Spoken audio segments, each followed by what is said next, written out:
The golden stories में आपका स्वागत है। आइए सुनते हैं गुरबचन सिंह भुल्लर जी द्वारा लिखी कहानी जिस मरने से जग डरे। पिछले कई वर्षों के बने नियम अनुसार आज भी राम सिंह मुंह अंधेरे उठा था। मुंह में दातून डालकर जंगल पानी गया था और गुरुवाणी का पाठ करते हुए उसने स्नान किया था। परंतु आज वे गुरुद्वारे जाने की बजाय कोठरी में पड़े पलंग पर जाकर लेट गया था। उसकी आंखें छत की कड़ियों पर टिकी हुई थी, जैसे वे छत से पार खाली आसमान को देख रहा हो। उसकी पत्नी को गुजरे आज तीसरा दिन हो गया था और वह महसूस कर रहा था कि भजन बंदगी के सभी साधन भी उसके अस्थिर मन को शांति देने में एकदम नाकामयाब सिद्ध हो रहे हैं। जब से राम सिंह ने बड़े संत जी से अमृत लिया था और गुरुवाणी में आनंद लेना आरंभ किया था, वह मृत्यु को पूर्ण परमानंद की प्राप्ति समझने लगा था। अड़ोस पड़ोस में कहीं कोई मौत हो जाती, लोग राम सिंह को आखिरी प्रार्थना करने के लिए बुलाते। वह प्रार्थना करता, चिता को आग दी जाती और वह इकट्ठे हुए लोगों को जलती चिता से दूर खड़े होने पर रास्ते से गुजरते हुए तथा चौपाल पर बैठे लोगों को गुरुवाणी में से प्रमाण देकर उन्हें समझाता तथा धीरज बंधाता। मौत के बारे में सोचकर वह स्वयं कभी भी भयभीत नहीं होता था। उसकी निगाह में मौत मनुष्य को अनात्म से आत्मा को परमात्मा से जोड़ने वाला पल था। देहांत से 10-12 दिन पहले जब बचिंत कौर कुछ बीमार हुई थी, तब उसकी मौत हो जाने के बारे में तो राम सिंह ने सोचा भी नहीं था। वैसे भी वह मौत को एक परिवर्तन ही मानता था। जब दवा दारू के बावजूद बचिंत कौर के बचने की उम्मीद कम नजर आने लगी, तब भी राम सिंह घबराया नहीं था। आखिर बचिंत कौर के शारीरिक अंगों ने साथ देना छोड़ दिया, तब भी राम सिंह उसके सिरहाने बैठा पाठ करता रहा था और उसकी आंखों में नमी नहीं आई थी। फिर बचिंत कौर जोर जोर से आखिरी सांस लेने लगी तो राम सिंह ने उसके पास से उठकर गुरुद्वारे से लाए जल का चम्मच स्वयं उसके मुंह में डाला था। लेकिन वह अंदर जाने की बजाय बाहर की ओर ही निकल गया तो राम सिंह ने पास बैठे अपने भतीजों से कहा था, लो भाई लड़को, तुम्हारी ताई तो चली बैकुंठ धाम। परिवार के लोग रोने पीटने लगे, पड़ोसी इकट्ठे होने लगे, लेकिन राम सिंह गुजर चुकी पत्नी के निकट बैठा, जो आया सो चलसी, सब कोई आई बारी ए, दोहरा रहा था और मनुष्य के जीवन के नाशवान होने का उदाहरण दे नाते सगे संबंधियों को धीरज रखने तथा मौन रहने की शिक्षा दे रहा था। बचिंत कौर को चिता पर लिटा राम सिंह ने स्वयं आखिरी प्रार्थना की, अपने हाथों से मुखाग्नि दी। घर आकर स्वयं प्रसाद तैयार कर अर्थी से वापस लौटे लोगों में बांटा था। उसके बाद भी वे चौपाल पर बैठे लोगों को गुरुवाणी में से हवाले देकर इस शरीर की नश्वरता के बारे में सुनाता रहा था। चिंता ताकि कीजिए जो अनहोनी होए, अहमारक संसार को नारक धीर नहीं कोए। लेकिन अब शून्य में देखते हुए राम सिंह सोच रहा था कि बात इतनी आसान नहीं थी जितनी वे समझता रहा था। परसों की शाम तथा आधी रात तो चौपाल पर जुड़े लोगों के साथ बातें करते हुए बीत गई थी। रात के पिछले पहर ही कहीं आंख लगी थी। कल सुबह गुरु ग्रंथ साहब का प्रकाश करके वे कितनी देर तक पाठ करता रहा था। बाद में अफसोस करने आए लोगों से वचन विलास करते शाम हो गई, लेकिन इस उनीदी रात में उसे कई बार अजीब अजीब से स्वप्न आते रहे थे तथा उसकी आंख कई बार खुली थी। कभी उसे लगता कि बचिंत कौर उसके सिरहाने खड़ी है, कभी वे देखता कि बचिंत कौर उड़ती जा रही है, उड़ती ही जा रही है, ऊपर ही ऊपर खुले आकाश में। कभी उसे नजर आता कि बचिंत कौर साक्षात उसके सामने खड़े ही खड़े राख के ढेर में बदल गई है और हवा के झोंकों से वे राख चारों ओर बिखरती जा रही है।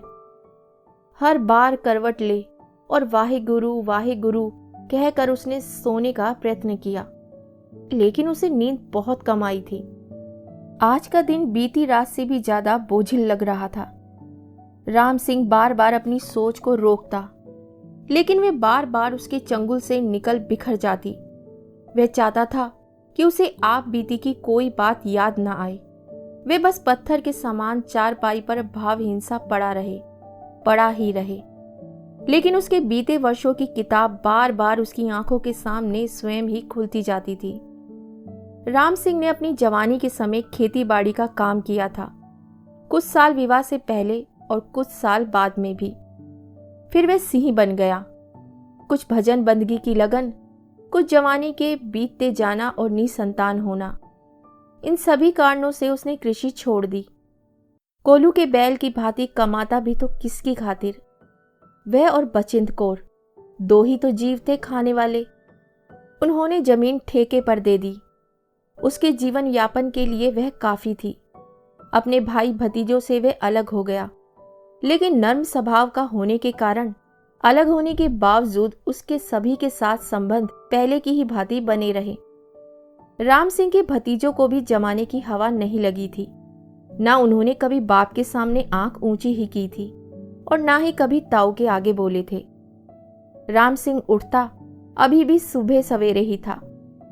जब किसान हल जोतते थे, जंगल पानी जाकर नहाता और पूजा पाठ करता।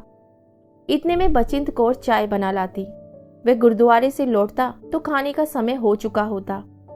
दोपहर के समय वह कोई जन्म कथा, तवारीख या कोई अन्य ग्रंथ पढ़ता और बचिंद कौर सुनती रहती। दिन ढले वे खेतों की ओर चल देता। एक तो सैर हो जाती और साथ ही फसलों पर नजर डाल आता। शाम को घर आ वह करने वाला कोई छोटा मोटा काम निपटा लेता। हाथ मुंह धोकर शाम के समय की पूजा अर्चना करता और बचिंद कौर से छोटी छोटी बातें करते हुए सो जाता।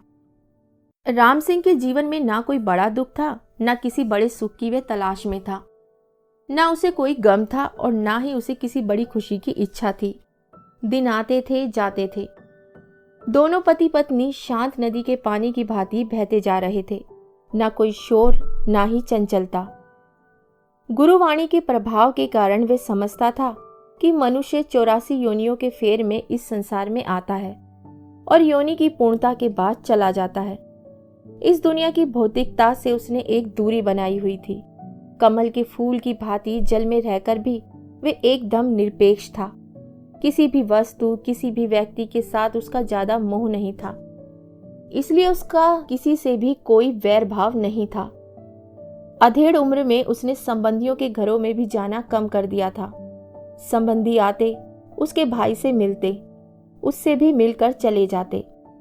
उसकी सारी दुनिया बचिंद कौर तक ही सीमित थी। यदि उसने कभी कोई काम करवाना होता या उसे किसी वस्तु की आवश्यकता होती, उसके भाई के परिवार ने उसे कभी निराश नहीं किया था। भाई भतीजों में से कोई भी उसे इनकार नहीं करता था। बचिंद कौर को उसकी प्रत्येक आदत, उसके सभी कार्यों का समय, उसकी प्रत्येक जरूरत के बारे में मालूम था। राम सिंह को अपनी किसी जरूरत के बारे में बचिंद कौर से कभी कुछ कहना नहीं पड़ता था। उसके दिल की जैसे वह हर बात को जानती थी, समझती थी। राम सिंह की आंखों के आगे धुंधलापन छाने लगा। छत की कड़ियां धुंधली पड़ने लगी। उसने उंगलियों से अपनी आंखें पोंछ लीं। अंगुलियां भीग गईं। पलक झपकते ही वह उठा और हाथ पैर साफ कर गुरु ग्रंथ साहिब के आगे जाकर बैठ गया। पाठ कर वे अपने अस्थिर मन को थोड़ा शांत करना चाहता था, लेकिन ग्रंथ साहिब से 2-4 पेज पढ़ने के बाद ही उसने उन्हें रुमाला देकर ढक दिया। फिर वे उठकर साथ वाले कमरे में चला गया। बिना मतलब ही उसने फट्टे पर हाथ मारा। बचिंद कौर की ऐनक वहां पड़ी थी।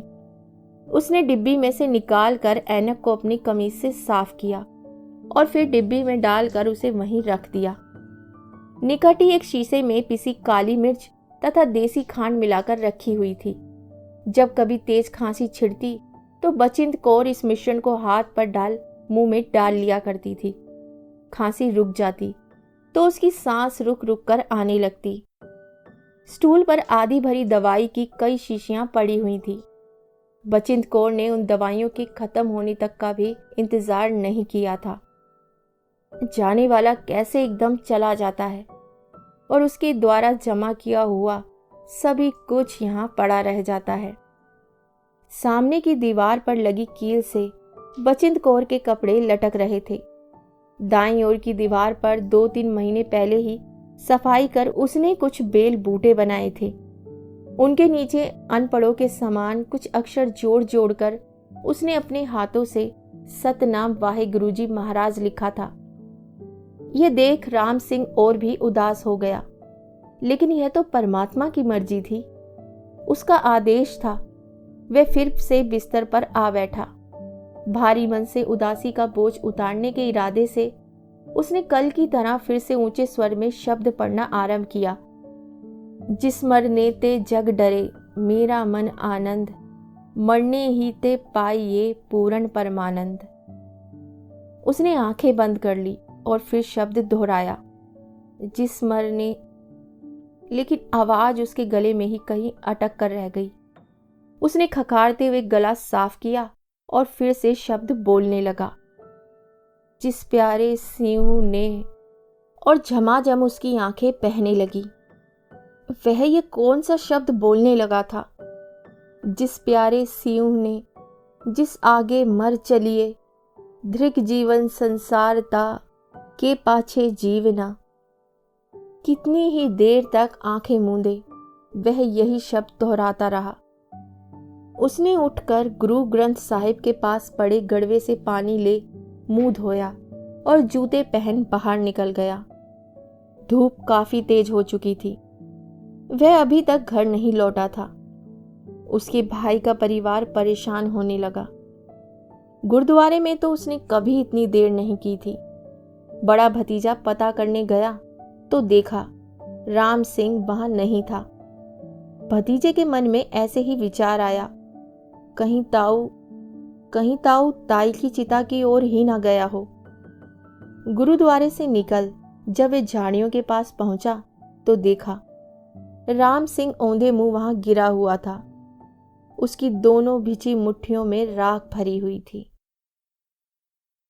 तो आपको कहानी कैसी लगी कमेंट कर जरूर बताइएगा। और इसी के साथ मैं आपसे विदा लेती हूँ और बहुत जल्द मिलती हूँ एक नई कहानी के साथ। तब तक के लिए अलविदा।